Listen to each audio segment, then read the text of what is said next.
E aí, maratonados na correria, a entrevistada do 22º episódio do Maratonado Podcast corria profissionalmente, mas não da forma como imaginamos. Ela corria, apoiava a vara no solo e saltava sobre o sarrafo. E ela era uma das melhores no mundo que fazia. Sim, ela chegou a bater o recorde sul-americano do salto com vara, com 4,87 m, lá na Arena Caixa, em São Bernardo do Campo, em 2016. Foi campeã mundial outdoor em 2011, batendo atletas como a Zimbaeva e outras. Eu estou falando de Fabiana Müller, uma lenda do atletismo brasileiro, e a gente tem o prazer de recebê-la hoje no Maratonado Podcast. Seja muito bem-vinda ao Maratonado, Fabiana! Olá, é um prazer estar aqui com vocês, contar um pouquinho aí da minha carreira, vai ser um papo bem legal. E hoje eu corro mais do que eu corria quando eu saltava. Então conta isso pra gente. Como assim hoje você trouxe a corrida para sua vida? Sim, hoje eu corro, depois que eu parei de competir, né, salto com vara, em 2016, depois da Olimpíada do Rio, eu tinha que me manter treinando. Meu corpo pedia isso também, porque foram muitos anos dentro do esporte. Desde os 7 anos eu comecei fazendo ginástica artística, depois mudei para o salto com vara. E a corrida do salto com vara é muito curta, né? Eu corria 35 metros para saltar. E nos treinos, no máximo ali, uns 20 minutos correndo. Até hoje, o máximo que eu já corri na minha vida foram 6 quilômetros. Mas hoje eu corro mais longo ali, corro mais tempo do que na época que eu treinava. Então, eu chego a correr assim 2 vezes por semana, 5 quilômetros, para manter. Hoje é para manter qualidade de vida, não mais para competir. E você costuma correr onde? Você treina onde? Sozinha? Com fone de ouvido? Como é que é essa vibe da sua corrida? Eu treino sozinha. E hoje em dia, minha vida é muito corrida, porque eu tenho uma filha de 3 anos, eu tenho um instituto, eu sou fisioterapeuta, né? Me formei em fisioterapia em 2004. Depois que eu parei, eu abri um instituto de saúde, então eu trabalho como fisio. Então, às vezes, tem uma janela, assim, entre um paciente e outro, eu coloco o tênis, me troco e vou correr. Então, é perto da Marginal, aqui onde eu estou. Então, eu saio correndo pela Marginal, chego no Parque do Povo, dou 2 voltas e volto correndo.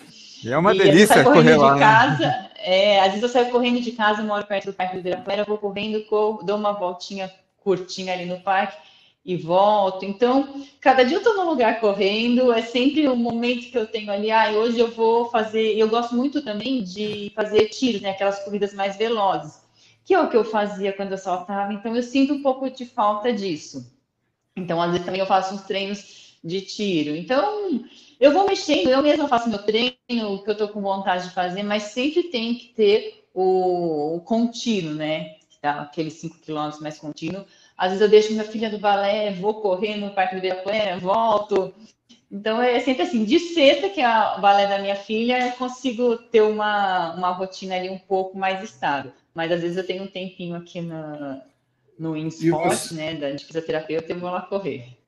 E você já pensou em participar dessas provas, corridas de rua? Já alguma vez se aventurou nisso? Então, eu já pensei, até uma amiga minha que fez salto com vara comigo, ela até falou, vamos fazer uma provinha de 5, né? 5 é tranquilo, dá pra gente aguentar. Eu fiz uma vez na minha vida, foram 4 quilômetros no centro da cidade de São Paulo, mas eu tinha acabado de ter minha filha estava com 3 meses, e a louca aqui foi correr. E assim, eu já estava treinando um pouquinho, estava fora de forma, mas consegui aguentar bem. O final foi difícil, tinha uma subidinha ali, mas consegui aguentar bem. E gostei, achei bem legal, bem divertido. Você lembra qual era a prova? Eu não vou lembrar o nome, mas era meio que voltado para as mulheres. Era uma prova voltada para as mulheres. Sim. Será que era do McDonald's ou não? Não era do McDonald's. Não, eu não lembro o nome agora. Enfim, mas me conta para nós como que era o treino exatamente de corrida. Eram tiros, como você disse, quando você saltava. Eram 100 metros de corrida ou mais? Como que era isso? Não, eu vi ela falar que ela corria em torno de 20 minutos. Eu não sei em que intensidade eram esses 20 minutos. Eu não corro rápido, não. Só para saltar. Bom, a corrida dependia muito do período de treino que eu estava. Eu tinha um mês de férias, que eu ficava totalmente parada, para realmente ficar fora de forma, para depois retomar os treinos. Eu chegava a treinar 5, 6 horas por dia, então era muito intenso e não era só de corrida, né? Tinha musculação, o salto, a parte de ginástica também do salto, as corridas. Então, quando eu voltava a treinar, aí que eu corria esses 20 minutos para emagrecer, né? Entrar em forma, aguentar todo o treino, depois que vinha para frente. Cheguei a fazer tiro de 1.000 metros, mas era e tinha um treino que era muito legal, porque era legal, mas era difícil. 200 metros, 400, 600, 800, 1.000, e depois tinha que voltar até os 200. E quando eu entrava num período um pouco mais específico, então era tiros de 200, baixava para 150, mas o mais curto que eu fazia era de 40 e 60 metros. Eram os tiros que eu fazia no período de competição mesmo, para colocar a velocidade total, para depois conseguir transferir isso na hora do salto, né, na corrida com a vara. Mais e a próxima corrida com a vara... Era mais próximo da sua realidade. A realidade da vara é quantos metros mesmo? Então, eu corria 36 metros para saltar, e a corrida do salto com vara não é uma corrida que o atleta chega na sua velocidade máxima. A gente fala que é uma velocidade ideal, porque o atleta não está correndo sem nada, né, nas mãos, está com a vara. Então, tem que abaixar a vara, então não pode ser muito veloz, porque senão não consegue fazer essa jogada da vara. Então, é uma velocidade ideal, mas é importante ter velocidade no meio, principalmente da corrida, e conseguir perder o mínimo possível de velocidade no final, na hora das jogadas. Entendi, para ter essa potência que você precisa para subir para o alto. E o trabalho de musculação? O importante do salto com vara é conseguir transferir a energia da corrida para a vara. Aí sim, a vara enverga e joga o atleta para cima. Bom, a parte de musculação... Na verdade, né? E a parte de musculação? Então, eu fazia musculação 2 vezes por semana e fazia, acho que as pessoas assistiram a Olimpíada, né, agora que acabou de passar de Tóquio, aqueles levantamentos de peso, levantamento olímpico, eu fazia isso. O atletismo a gente usa bastante esses exercícios de força, porque tem bastante explosão, então são exercícios importantes. Agachamento, supino, coisas bem básicas, mas bastante coisas dinâmicas, né? Porque eu precisava disso na hora do salto. Eu não podia ficar muito lenta. E eu também nunca fui muito forte. Eu tentava aumentar a minha força, mas a genética não colaborava, não. Então eu tentava usar mais a técnica, tanto na musculação como no salto. Você tem uma característica... Bom, primeiro deixa eu voltar lá no início que eu ia falar e acabou que eu quis encaixar na pergunta sobre a corrida, falar para você que esse programa tem me dado essas surpresas, né? Tá diante de você. Eu torci muito, a gente sofreu muito em alguns momentos, e é engraçado como algumas pessoas que a gente nunca viu fazem parte da nossa vida. Eu me lembro muito bem, e depois, mais para frente, a gente pode falar um pouco disso, que tinha uma mulher, que era uma russa, inclusive muito bonita, que era imbatível, né? E me parece que ela se tornou amiga sua num determinado momento, se eu não estiver falhando a memória, ela convidou você para conhecer o treinamento dela, eu acho que você teve algum tempo junto com ela, e isso deve ter trazido para você um pouco, mais uma qualidade, mais de um nível de um atleta que está treinando lá na Europa, enfim, na Rússia, e um dia você ainda conseguiu bater ela. Bom, mas isso depois a gente vai falar. E eu acho também que você trouxe uma coisa para o esporte, que é muito legal também, que é um pouco dessa coisa da beleza feminina, né? Que às vezes a gente gosta de ver no atletismo e tal, as pessoas terem a característica de serem bons atletas, mas também conseguirem manter uma beleza, uma estética, poder ter aquele marketing, né? Isso vale para homem e para mulher, claro, né? Não é só para mulher, para homem vale isso também. Você soube usar isso bem? Você conseguiu fazer algumas campanhas de marketing? Como que você usou essa coisa de você ser uma mulher bonita, atleta de ponta? Como que você usou isso tudo? Sempre o foco principal era o salto, era o treino. O salto com vara é legal porque trabalha o corpo todo, tem que ter força na perna por causa da corrida, força no braço, abdômen, tem que estar magro, porque quanto menos peso para carregar, melhor ali, mais leve fica, né, para saltar. E as varas, elas têm flexibilidade. Então, o atleta não pode ficar engordando e emagrecendo muito, tem que ter aquela constância no peso, porque a flexibilidade da vara depende do peso do atleta. E, lógico, acho que a beleza, o carisma, tudo isso conta na hora de conseguir patrocínio, para fazer campanhas. Tanto, Exatamente.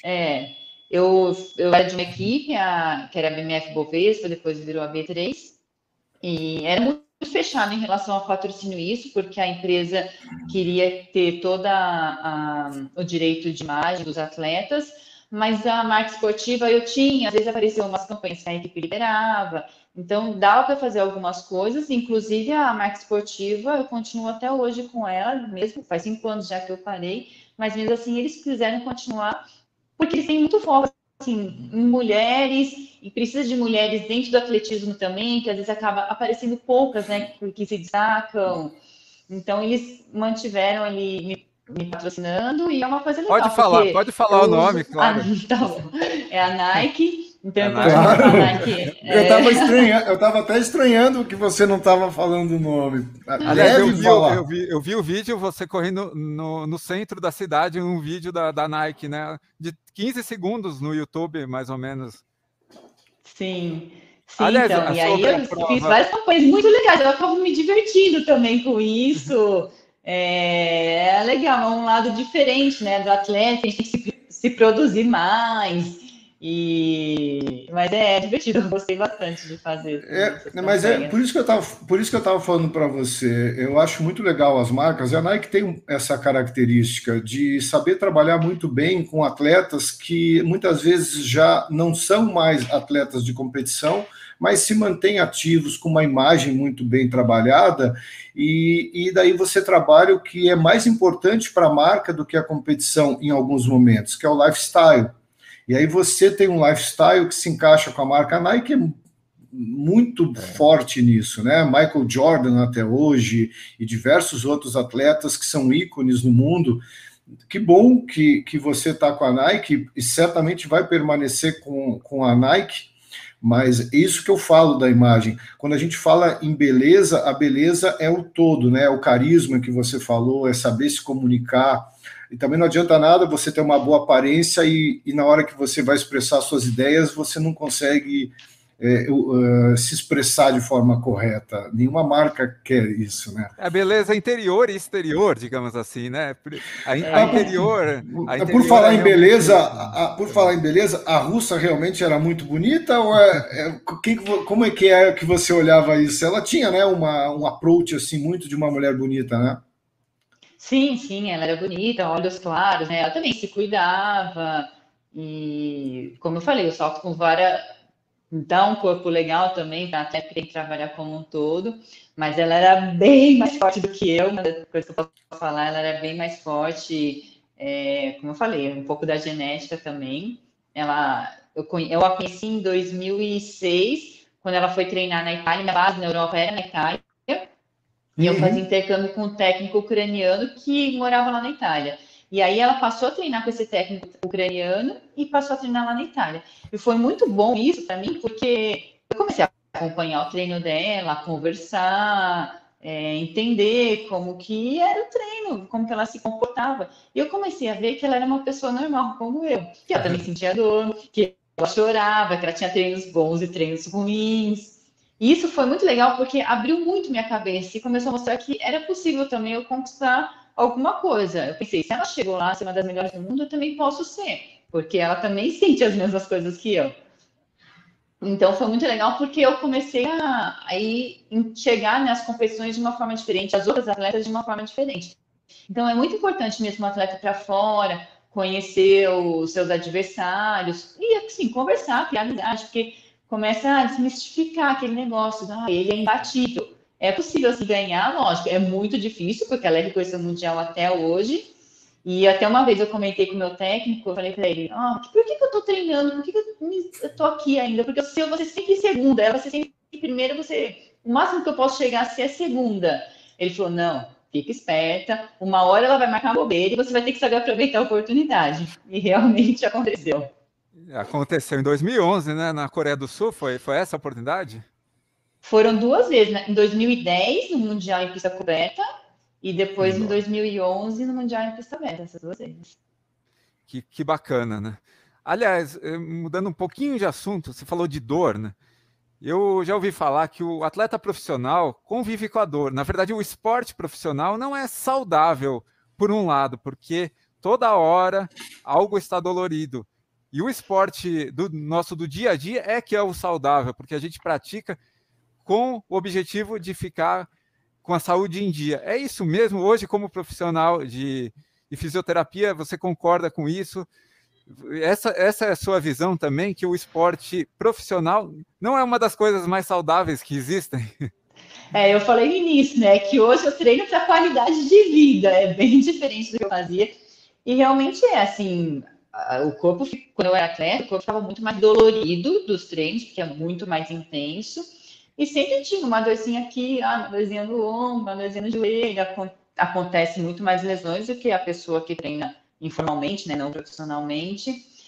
Mas eu nunca tive nenhuma lesão assim muito grave. Eu sempre procurei tratar. Eu tinha a equipe multidisciplinar que trabalhava comigo e hoje continuam comigo, né? Já viu esse Instituto de Saúde, o Cristiano Laurino, que é o médico ortopedista, o Rodrigo Iglesias, que é o fisioterapeuta, e o Elcio Miranda, que foi meu técnico. Então, todos esses que cuidavam de mim, a gente se juntou e ia desse instituto. Então, é importante ter essa recuperação para o atleta, para que minimize essas lesões, essas dores, mas sempre acontece, assim, o atleta tenta minimizar isso para que não aconteça, mas sempre quando tem alguma dor, fica um pouco aquém, né, a performance.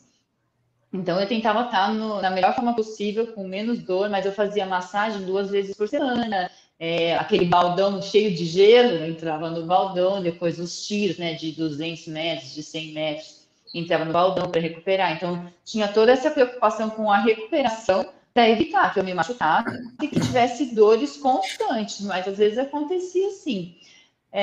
Então, acho que até para as pessoas assim, que tentam ter qualidade de vida, também acaba acontecendo. Às vezes passa um pouquinho do limite, começa a ter dor. Então, a recuperação é uma coisa importante, né? E o descanso faz parte também do treino. Então, eu tinha o meu período, tinha períodos, né, de treinos diferentes, eu treinava 2 períodos todos os dias, mas eu tinha folga de quarta e de domingo, num período forte de treinos. Então, quarta é dia de fazer massagem, de descansar mesmo. E uma boa alimentação também ajuda nessa recuperação. Então, é um conjunto de coisas que faz o atleta ir para frente e tentar minimizar aí essas dores e as lesões. O salto com vara, ele é um esporte que, para uma pessoa normal, assim, que não pratica, não é um esporte que você vai para o parque, leva a sua vara, vou saltar 5 metros de altura. Você vai para o parque, calça um tênis e corre bem perto do chão.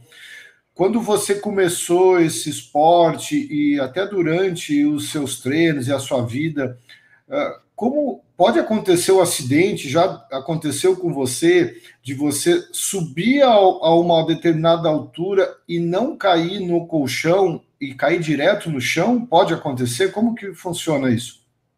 Pode sim.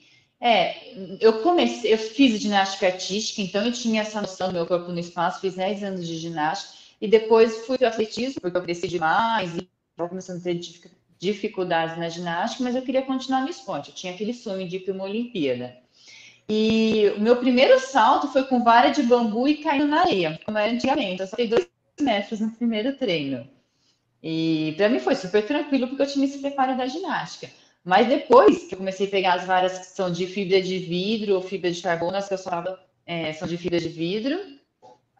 E aí eu comecei a ver que é um esporte super técnico, que precisa ter cuidado, porque também é perigoso, não é pegar e sair saltando. Realmente pode voltar para a pista ou cair fora do colchão. Eu já voltei para a pista, voltar para trás, né? Quando o atleta sai do chão e não consegue chegar no colchão e volta para trás. É horrível, é horrível. Porque a sapatilha que a gente usa, ela é muito fininha, ela não tem amortecimento. E o chão é duro, né? Então o impacto é muito grande. Eu segurava uns 4 metros, 4 metros e 30, cheguei a segurar 4 metros e 50 para saltar. Então, cair dessa altura é muito alto. Então, o atleta tem que segurar na vara, ver onde vai cair e tentar cair o mais suave possível para não se machucar. Uma vez eu caí no colchão e torci o tornozelo, porque era um colchão meio que tinha umas densidades diferentes, torci o tornozelo no colchão. Então, tem que ter um certo cuidado ali também na hora de cair, mas acidentes acontecem assim. A vara pode quebrar também, na hora que o atleta vai saltar. Eu nunca quebrei. E quando a vara quebra, normalmente o atleta cai no colchão, porque ele está com a velocidade da corrida. Então, ele continua indo na direção do colchão, ele acaba não caindo no chão. Mas tem uns acidentes meio feios, sim, que então é um esporte meio radical, perigoso. A vara quebra por falha de fabricação, por desgaste de uso. Não, ela quebra. Se ela bater em algum lugar, ela pode trincar, e aí na hora que o atleta for saltar, pode quebrar. Ou se o atleta pegar uma vara errada para o peso dele, porque o atleta, eu falei, né? As varas elas têm flexibilidades diferentes. Então o atleta vai escolher essa vara dependendo do peso dele, da velocidade, da técnica do salto, da altura que ele vai saltar. Então, se ele pegar uma vara muito flexível, que não aguenta o peso dele, ou ele é muito veloz e coloca muita energia na vara, ela pode quebrar. É difícil por erro de fabricação, não, e ela não tem um desgaste de uso. Ela pode usar aí sempre, se ela for bem cuidada, dá para usar por infinitamente. E até essas varas você vai passando para as categorias de base. Eu vou dar minhas varas de presente, que tem muita gente precisando. É isso? Sim, eu deixei para as atletas mais novas, até que algumas treinavam comigo. Então, até a técnica agora dessa Juliana Campos, né, que é a melhor que tem no Brasil, a Carla treinou comigo a técnica dela, então eu deixei as minhas varas todas com ela, para ela fazer o desenvolvimento de outros atletas, quem sabe aí vem atletas que no feminino que ganhem medalhas em Olimpíada, em Mundial. E essas varas são fabricadas no Brasil ou são todas importadas? São todas importadas. E aí nossa, não tem aqui no Brasil nenhuma? Onde que estão os melhores fabricantes, ou o único fabricante? Não sei, quem é o fabricante dessa vara? Estados Unidos, tem 3 empresas ali que fabricam, e na Suécia, na região nórdica lá, eu acho que é Suécia, chama Nordic, né, a marca. A que eu saltava é o CS Spirit, que é de fibra de vidro, e elas praticamente, desde quando elas foram inventadas, né, na década de 50, que eles inventaram as varas de fibra de vidro, elas praticamente mudaram muito pouco, vieram as de carbono, que são mais leves, mas elas quebram mais fácil também, elas não são tão resistentes, ela trinca, né, mais fácil se ela tem em algum lugar, e elas são todas importadas, e custam em torno aí de $600 a $800, e o atleta leva na competição umas 5, 6 varas. Nossa. Então acaba sendo esporte e o carinho ali, não é muito fácil não conseguir as varas, e importar as varas para o Brasil sai ainda mais caro, né? Não é só pensar no dólar, na conversão do dólar, tem imposto, então sai ainda mais caro.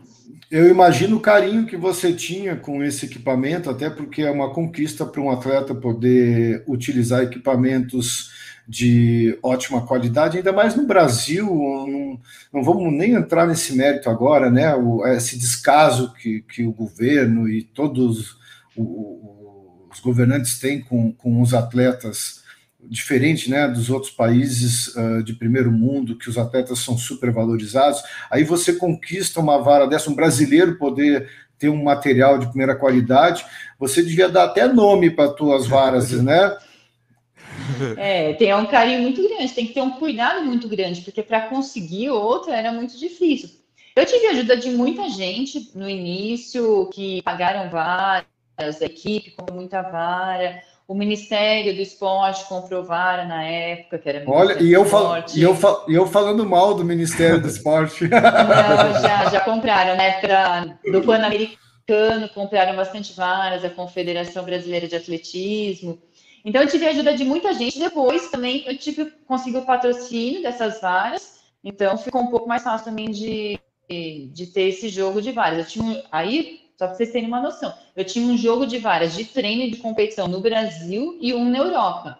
Então, eu também não tinha que sair do Brasil com as varas, porque vocês podem imaginar, as varas têm 4,5 metros as femininas. Então, não é fácil de transportar, não é qualquer carro, não é qualquer avião, não é qualquer empresa que aceitava levar as varas. Então, eu deixava um jogo de varas na Europa para eu não ter que fazer essa viagem tão grande, todo esse estresse de viajar com as varas. Então, ficava mais fácil, né, toda essa logística. Fabiana, eu não sei se você se incomoda de falar de 2008, Porque ficou muito famoso esse caso do sumiço. Você hoje em dia, você fica com raiva quando fala disso, ou para você é natural? Como que você encara isso, o que aconteceu em 2008? Bom, Você é já está natural, tão porque eu já cansada de contei falar. tantas vezes, então todo mundo fica muito curioso de querer saber o que aconteceu, entender e mostrar, né? Foi muito legal, porque eu comecei a ver que as pessoas se envolveram muito, recebi muito carinho das pessoas depois que eu voltei de lá, e ficou muito marcado mesmo esse episódio. Que lá em Pequim, na hora da final, uma das minhas varas não estava lá na hora da competição. E era a segunda vara que eu precisava para saltar. Então, eu fiz o primeiro salto com uma vara mais flexível, que é aquele salto para entrar na prova, que está com uma altura mais baixa, e depois a barra vai subindo, e você tem que ir trocando de vara, pegar varas menos flexíveis para verticalizar mais o salto, né? Para que a vara jogue o atleta mais alto. E na hora dessa troca, eu fui procurar minha vara e ela não estava lá. E eu tinha levado vara de treino e vara de competição. Tudo misturado dentro de um tubo, que é onde a gente carrega as varas, para elas ficarem protegidas. E na hora da competição, eles tiraram as varas de dentro do tubo e colocaram dentro de um carrinho. Tinha vários casulos para não aparecer propaganda, né, do fabricante de varas ou qualquer patrocinador que tivesse escrito lá no tubo dos atletas. E na hora dessa troca, depois, lógico, eu descobri toda essa história, né? Na hora dessa troca, uma das varas se misturou com a vara das meninas que não tinham classificado para a final e voltou para a vila. Dentro da Vila Olímpia, tem um depósito de materiais que, assim que acaba a competição, eles mandam para o depósito e o atleta retira lá. Porque não dá para o atleta levar ali na mochila, né, com uma sapatilha várias. Sim. E na hora de saltar, essa vara não estava lá, e aí tentei me adaptar, pegar uma outra que era tipo, uns 20, 30 centímetros a mais do que eu tinha que saltar, e acabou não dando certo. E saí de lá super chateada, chorando, falei que nunca mais voltaria para a China. Voltei para a vila e fui para o quarto, fiquei pensando onde que foi parar, né, essa vara, o que eu fiz? Esqueci em algum lugar. E aí não conseguia dormir à noite, saí andando pela vila, por acaso eu passei pelo depósito das varas e vi um chinês com a vara na mão tirando foto. Aí eu falei, minha vara. Meu técnico estava junto, porque eu encontrei com ele também no meio do caminho, que ele também não conseguia dormir. E aí a gente descobriu, ele falou, não, só estou tirando foto aqui, que essa vara estava separada aqui e tinha a vara das meninas que não estavam classificadas para a final no depósito. E aí a gente entendeu essa história. Mas vocês acham que eu voltei ou não voltei para a China depois? Voltou. É lógico que eu voltei. Em 2015, teve o Mundial de Atletismo em Pequim, no mesmo estádio, e eu acabei voltando, porque era uma bobeira não voltar, não participar do Mundial por causa daquele episódio, e voltei com aquela cabeça de que era uma pista boa e que eu podia buscar uma medalha, que eu podia saltar alto e sair de lá com a medalha de prata no Mundial. Pô, deu a volta por cima mesmo, literalmente, né? Você sabe que eu sempre eu acho incrível essas histórias que acontecem, esses dissabores que acontecem no esporte, porque eles têm, naquele momento, um efeito extremamente negativo, principalmente para o atleta, porque só ele sabe o quanto aquilo gera uma frustração. Você toda planejada, toda cuidada, teve todos os cuidados para chegar naquele dia na melhor forma psicológica, física, aquele era o seu dia, você foi para lá com esse pensamento, hoje é meu dia, e chega lá por causa de um equipamento, de uma falta de cuidado, um detalhe tão pequeno que ele representa muito, porque tecnicamente você precisava daquela vara. A gente, no mundo da corrida, lembra muito do Vanderlei Cordeiro de Lima, que foi tirado da prova por aquele padre maluco lá e tal. E ele, inclusive, eu acho que ele também é Nike. Pode ser que não, mas ele é Nike, talvez, né? Até hoje. Não sei. Mas, sim, ó, ele continuou também. Não sei se ele continuou, mas provavelmente sim.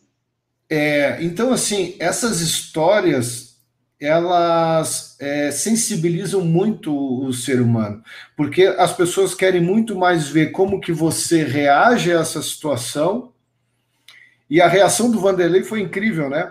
porque ele foi extremamente, como é que se diz, foi um gentleman, né? Ele resolveu continuar a prova. E foi terceiro colocado. Não reclamou, não brigou, simplesmente entrou no estádio comemorando o fato dele estar ali, e aquilo humanizou muito ele. Eu acho que essa é a palavra. Humaniza o atleta, né? Histórias assim. É como você falou, né, Fabiana? Uma pessoa normal, né? Que faz coisas extraordinárias, mas não deixa de ser uma pessoa normal, né? Sim, e eu acho que é muito legal, assim, eu tentava encarar essas dificuldades bem no lado bom. Isso aconteceu comigo para me deixar mais forte. Eu preciso melhorar minha técnica para que isso não aconteça mais. Ou eu estou com alguma dor, então eu tenho que melhorar minha técnica, porque se eu fizer certo, eu não vou mais sentir dor. Então, eu sempre procurei ver o lado bom das coisas ruins que eu passava, ou uma competição que eu ia mal, porque assim a gente cresce, a gente aprende. Eu acho que são através de experiências mesmo que a gente aprende e a gente se fortalece também na vida. Legal. Você vê, né, Rafael? A história da Ana Marcela Cunha, nadadora da maratona aquática, no Rio, ela estava no melhor da forma, já, né? Ela tem uma trajetória impressionante, foi 10ª colocada, mas ela colocou na cabeça dela que ela queria a vitória em Tóquio e foi para cima.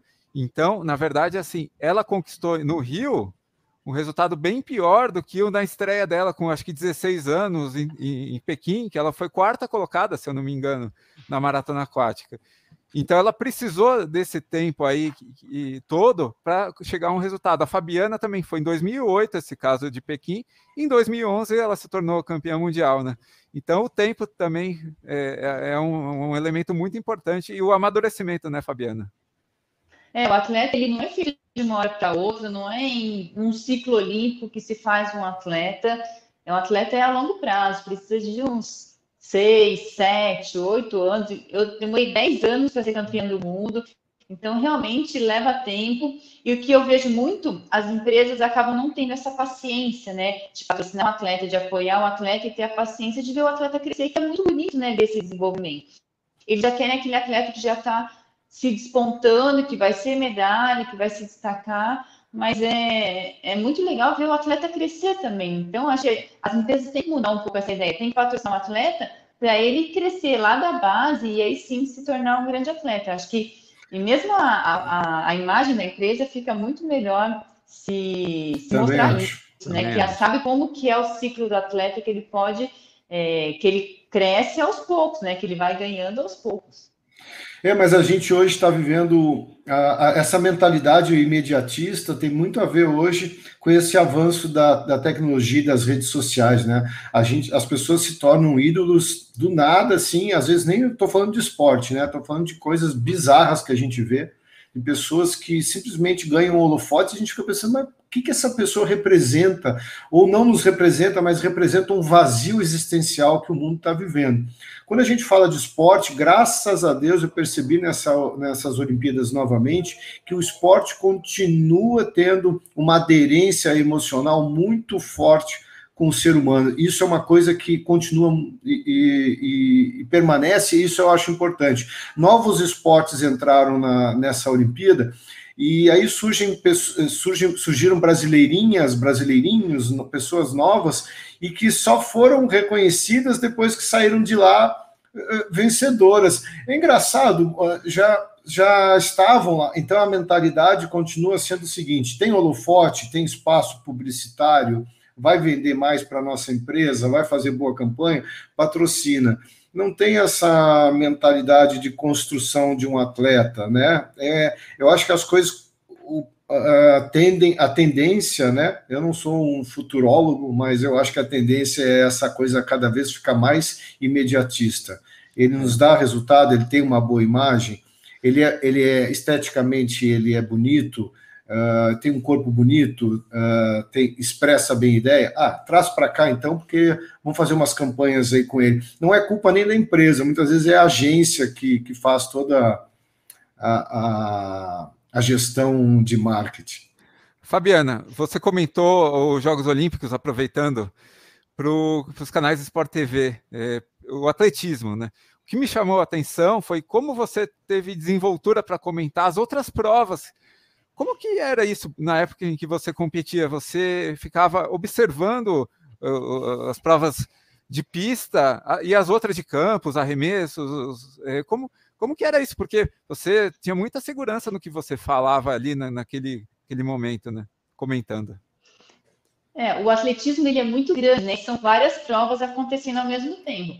Lógico que salto com vara também é muito fácil falar, eu conheço os atletas, é fácil falar o nome dos atletas também, porque eu já sei também, estou acostumada. Porque tem alguns atletas que o nome é complicado ali. Mas, lógico, tem provas que a gente, assim, e as pessoas têm, gostam mais, gostam menos. Eu sempre gostei muito das provas mais de campo, né, que a gente chama, como saltos, até arremessos, o Darlan Romani, né, eu acompanhei muito ele, toda a trajetória dele, porque ele treinava no mesmo local que eu, a mulher dele fez salto com vara comigo, então foi uma prova do atletismo que eu passei a conhecer e entender um pouco mais pela convivência, mas também com conversas com os técnicos, as provas de velocidade também acabava vendo um pouco melhor, eu até praticava um pouco como corrida com barreira, fazia parte do meu treino, salto em distância, então são coisas que eu usava no meu treino, então eu entendo um pouco mais da técnica. Mas as corridas de longa distância, ou a marcha atlética, são provas assim que eu não tinha muita afinidade. Aí haja estudo, eu estudei bastante também para entender. Conversei com técnicos, conversei com o Adalto, que foi técnico do Marilson, da maratona. Então, para entender sobre relação de tempo, que é um tempo forte, que é um tempo fraco, para uma prova na pista também, né? Que é diferente do que correr na rua, porque não tem diferença de nível. Então, foi através de estudos ali e conversas. Eu acho que coisas que a gente não sabe, se a gente for atrás, se a gente for estudar, conversar, dá para aprender sim. Mas eu sempre gostei muito do atletismo e procurei acompanhar, sim, várias provas, mas algumas realmente eu deixava meio de lado. Mas agora que eu tive que comentar também, eu estudei um pouquinho também para conseguir ter essa desenvoltura e passar informações legais também para o público, até em relação à curiosidade, que eu acho legal, ou a técnica, como que surgiu a prova. Acho que são coisas importantes para as pessoas entenderem, né, do esporte, das provas, porque no Brasil a gente não tem essa cultura de fazer na escola, praticar todos os esportes, ou todas as provas do atletismo na escola. Então, as pessoas não sabem a dificuldade que é fazer aquilo. Eu vejo muita crítica das pessoas, eu entendo que é por causa disso, porque elas nunca tiveram essa experiência, elas não sabem a dificuldade. Não tem na base, também né? tentava passar isso para o público também que estava assistindo a Olimpíada. Por exemplo, o Darlan foi no programa do Danilo Gentili. Foi muito bacana, porque ele colocou Danilo Gentili para fazer a prova no palco, né? Então foi super divertido isso, e o Danilo Gentili viu como que é difícil. Ele arremessou, 3 metros, alguma coisa assim. Então, as pessoas não têm noção de como é difícil, né? Muito difícil mesmo. Imagine, um peso de 7 quilos, mais de 20 metros. Se a gente for pensar, é praticamente impossível, né? Pô, eu achei muito legal. Você vê, eu não sabia que você tinha trabalhado na transmissão do Sport TV, porque eu não assisti Sport TV. Inclusive, eu nem tenho mais Sport TV, cancelei a net aqui em casa, porque não assisto TV, assisto muito pouco. Assisti sempre os jornais, os telejornais, e procurei ver as principais cenas, acabei vendo mais o resumo compacto, mesmo, né? O compacto, não consegui por conta do trabalho acompanhar como eu gostava, e os horários também não ajudavam muito, né, porque era no Japão e tal, mas que legal, é isso que eu falo. Você já mostrou aí o espírito que é o espírito de um atleta. Eu quero fazer, mas eu quero fazer bem feito. Eu quero estudar, eu quero dar algo a mais, eu quero entregar elementos diferentes, eu quero fazer do meu jeito. Certamente você deve ter se divertido muito. E aí, vai seguir essa carreira de televisão? Já te convidaram para fazer alguma coisa? Como é que foi o resultado disso? Eu gostei bastante, foi puxado por conta dos horários também, dormia muito pouco à noite, 2 horas, 3 horas por noite, depois dormia um pouquinho de dia, o horário livre era estudando, mas foi bem legal, bem divertido, a gente vê que os narradores também procuram estudar também lá na Sport TV, para que passem também informações certas, né, para as pessoas. Por enquanto, estou só nos comentários ali. Quando me chamarem, estou à disposição, porque eu gostei bastante. Você falou Você falou dos narradores, como eu só vi os compactos de TV aberta, e aí eu vejo o Galvão Bueno narrando skate, surf, sei lá o que ele narra. Cara, eu fico maluco, eu digo, gente do céu, dá vontade de desligar a televisão. Eu juro para você que tem coisas que eu não consigo mais. Eu estou falando uma coisa muito pessoal minha. O Galvão, cara, o Galvão tem coisas assim que eu acho que, pô, tem que saber a hora de parar. O Galvão já passou do tempo dele.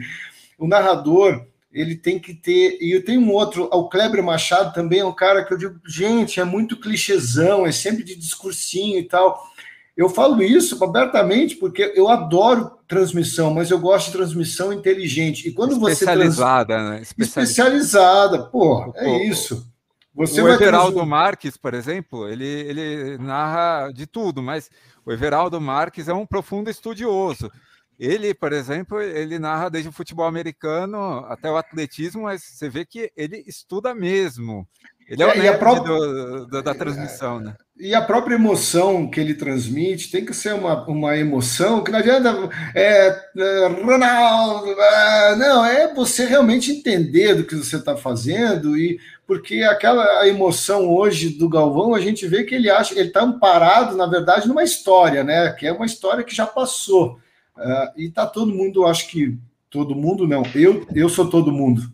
Eu tô cansado, não posso mais ouvir e eu fiquei pensando por que coloco esse cara para transmitir coisas tão bem legal tão no Sport TV, foi bem bacana. Imagino. Eu acompanhei, eu e a minha esposa ficamos vidrados nas transmissões do atletismo.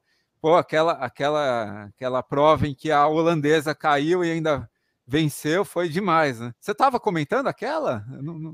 Sim, estava assim. Ela caiu na última volta dos 1.500 e deu um sprint final ali nos últimos 400 metros. Foi inacreditável o que ela fez, foi na semifinal isso, e ainda conseguiu se classificar para a final. Normalmente, quando acontece isso, o atleta não consegue chegar, né, entre os primeiros ali para classificar, mas ela conseguiu.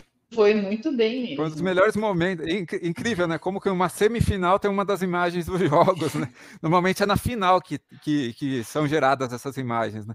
E, aliás, ainda falando dos Jogos Olímpicos, 2 medalhistas brasileiros do atletismo, né? O Thiago Braz e o Alisson Pio, né?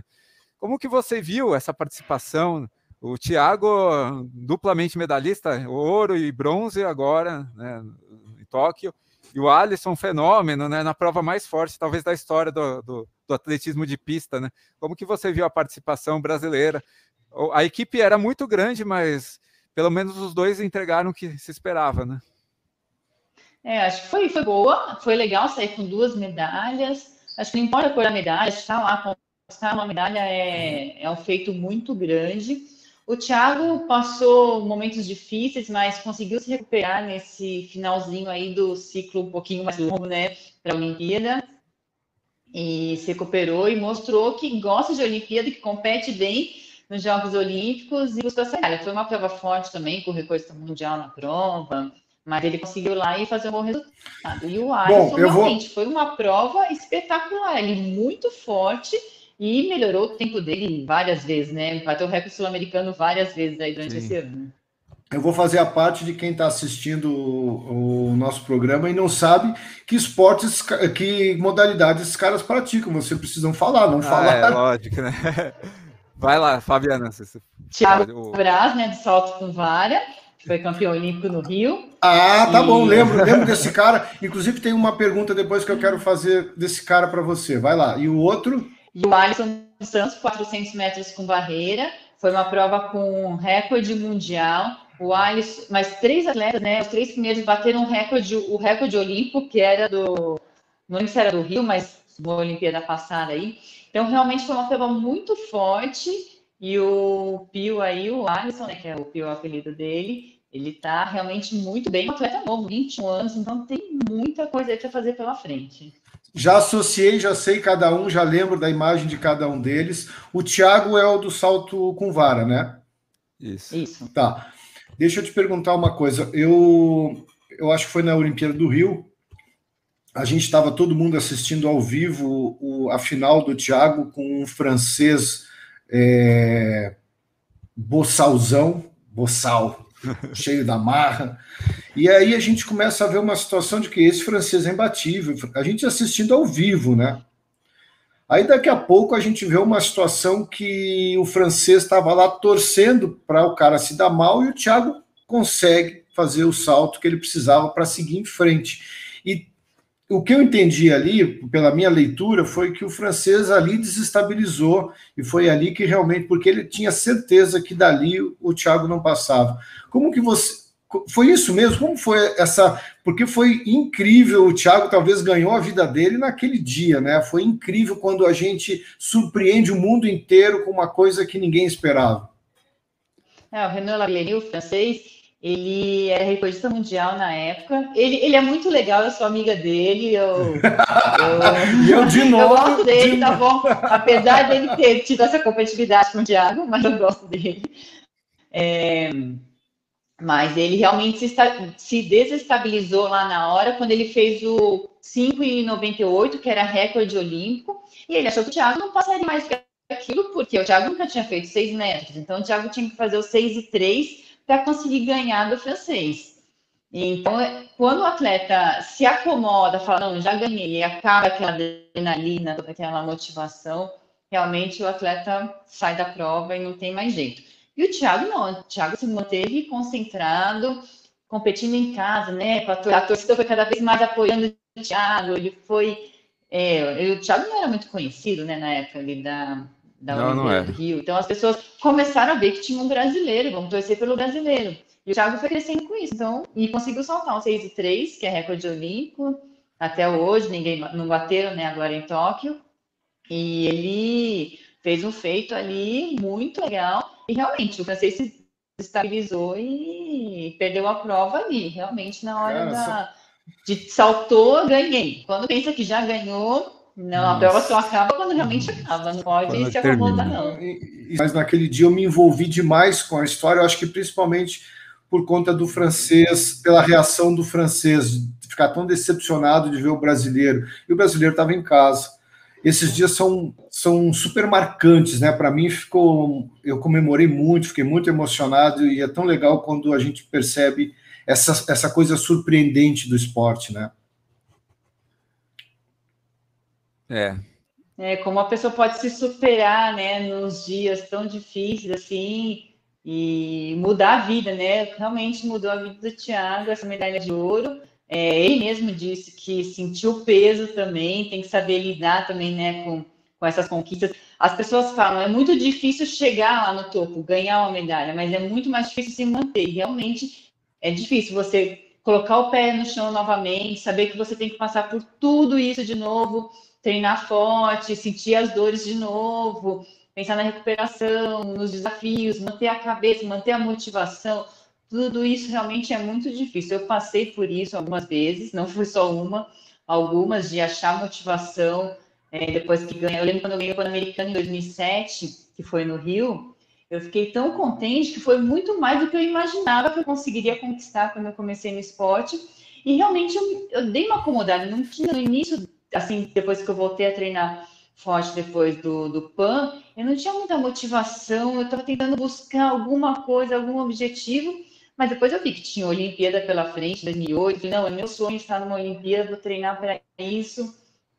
Então, tem momentos realmente que dá aquela baixada, a gente perde motivação, mas a gente tem que sempre ter um objetivo, lógico, não um objetivo acho que tão distante, acho que a gente tem que ir passo a passo para ir conquistando aos poucos e sonhando cada vez mais alto. Esses ciclos que a gente vive na vida, pode ser na vida de atleta, e você também vê na sua própria vida profissional, porque a gente coloca metas, objetivos, e daí quando a gente alcança, a gente tem que refazer, e às vezes as pessoas nos culpam. Como assim você não está sentindo prazer? Como assim você não está realizada? Por isso que hoje muita gente faz terapia, porque a gente conversar com a gente se entender melhor e ver de onde vêm as nossas motivações, porque quando a gente conquista, a gente chega num nível... As pessoas acham que atleta é atleta de alto nível, como se você tivesse o tempo todo no alto nível. Não está, ninguém pode ficar o tempo todo no alto nível, você precisa trabalhar ciclos, e os ciclos são físicos, mas eles também são psicológicos. É natural que em algum momento você se sinta um vazio, de se, nossa, eu já conquistei tudo que eu queria, que graça tem, daí tá lá o teu técnico, e às vezes aquele discurso parece um pouco vazio para você, e você fica se culpando, se martirizando, dizendo, pô, eu sonhei tanto com isso, por que eu não estou mais sentindo prazer? Eu não... Então, acho que as pessoas não... No mundo profissional, isso é muito comum, e no mundo do atleta também.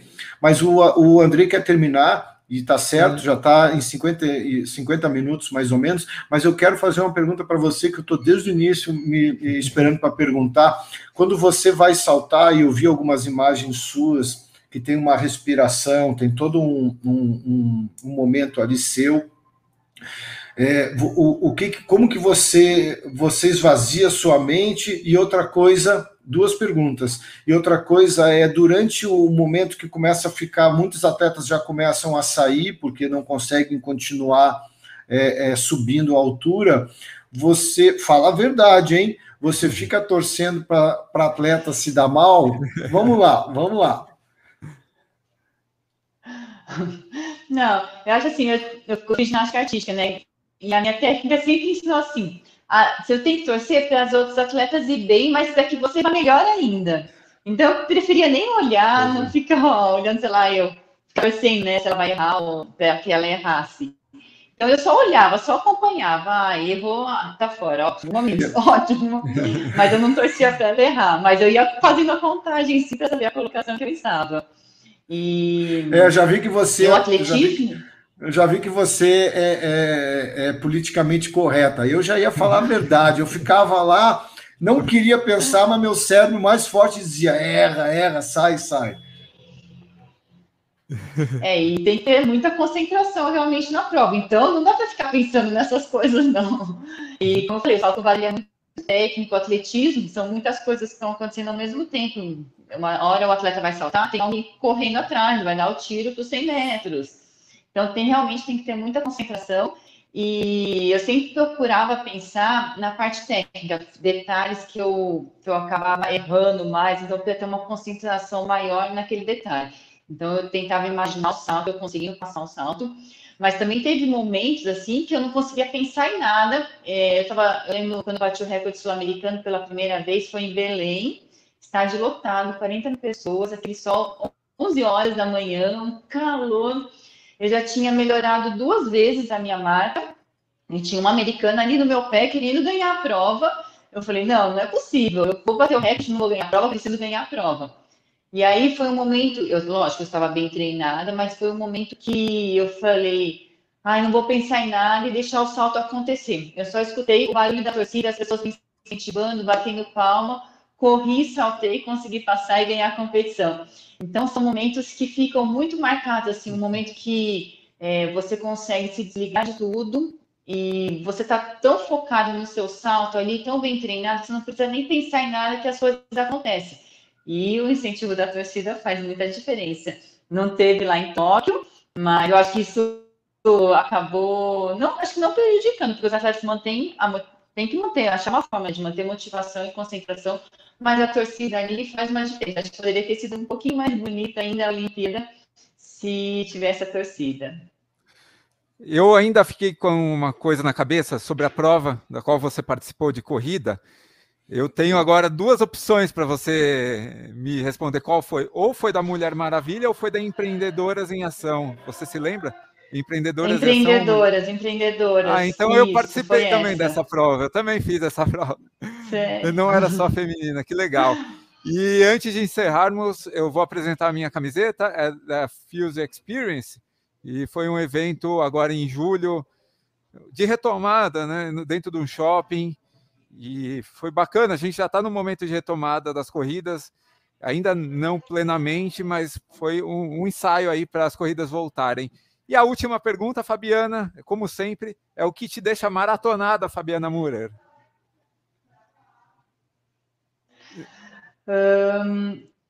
Eu acho que eu gosto muito de ajudar as pessoas, passar uma coisa boa para as pessoas, que é uma coisa que eu faço hoje, né? Eu peguei exercícios que eu fiz no meu dia a dia, e fazendo no meu dia a dia eu me machuquei muito pouco durante meus treinos, e passar isso para as pessoas, para que as pessoas tenham qualidade de vida. Então, eu gosto disso, de estar em contato com as pessoas, passar uma coisa boa para elas. Então, eu acho que estar no meu trabalho aqui é uma coisa que me deixa contente em poder ver que uma coisa que me ajudou pode ajudar as pessoas também.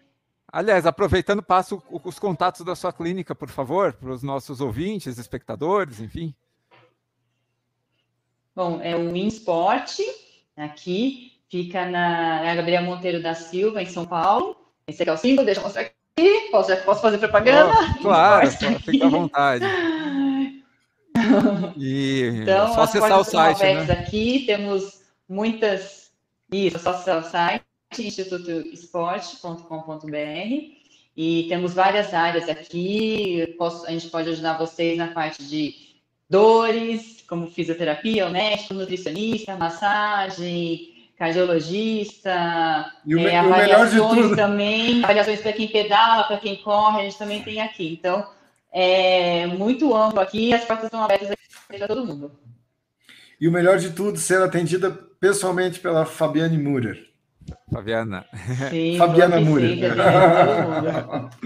Legal, Fabiana. Muito obrigado pela participação no Maratonado, Rafael. Se Obrigado. Da Fabiana, por favor. Obrigado, Fabiana. Adorei conversar com você. Obrigado por essa oportunidade.